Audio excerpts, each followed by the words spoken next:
네. 이렇게 예고 없이 한 뉴스 브리핑 기사를 한번 들려드리도록 하겠습니다.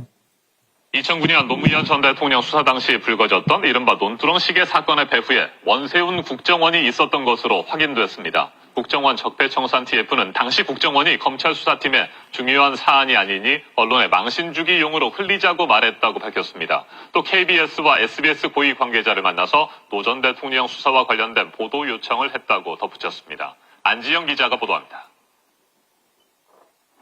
2009년 4월 20일 KBS는 노무현 전 대통령의 명품 시계 수수 의혹을 단독 보도합니다. 노무현 전 대통령 부부에게 2억 원 상당의 명품 시계를 선물한 것으로 드러났습니다. 당시는 노 전 대통령 뇌물수수 의혹에 대한 검찰 수사가 본격화하던 시점으로 노 전 대통령 소환 조사 8일 전입니다. 그런데 국정원이 KBS 보도가 나가기 하루 전 노 전 대통령 수사팀장인 이인규 당시 대검 중수부장을 만난 사실이 국정원 적폐청사 TF 조사 결과 드러났습니다. 당시 국정원 측은 고가시계 수수건은 중요한 사안이 아니므로 언론에 흘려서 적당히 망신 주는 선에서 활용하라고 말했습니다. 국정원이 수사팀의 언론 플레이를 주문하고 하루 만에 실제 보도가 나온 겁니다. 그로부터 20여일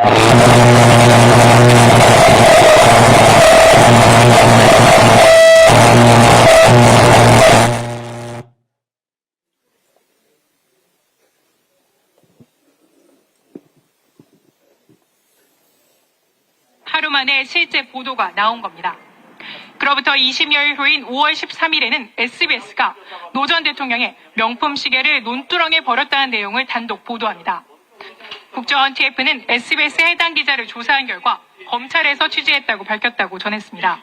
그런데 TF 조사 결과 국정원은 검찰의 언론 플레이만 주문한 것이 아니라 직접 언론사도 접촉해 부탁한 사실이 드러났습니다. 수사가 진행 중이던 4월 국정원 측은 SBS 사장을 만나 노 전 대통령 수사를 적극 보도해달라고 요청했습니다. 또 KBS 보도국장에게는 국정원 수사 개입 의혹건을 쓰지 말아달라고 부탁했습니다. TF 조사 결과 국정원 직원은 이 과정에서 KBS 보도국장에게 협조 명목으로 현금 200만 원을 집행했다고 진술했습니다. JTBC 보도 내용입니다. 노무현 대통령을 죽음으로 내몬 것은 무도한 검찰만이 아닙니다.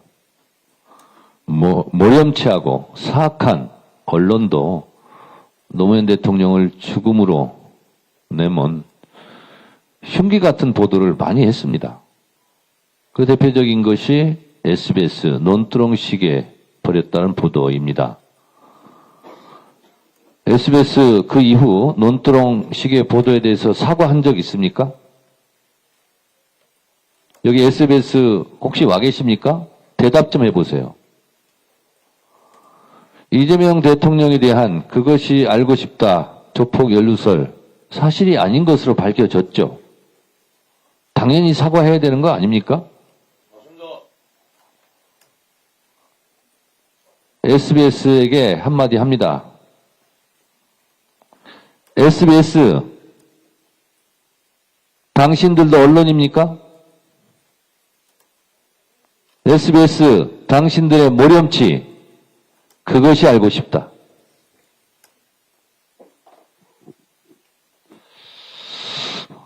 참 생각할수록 열받습니다. 오늘 시간이 좀 많이 지나서요.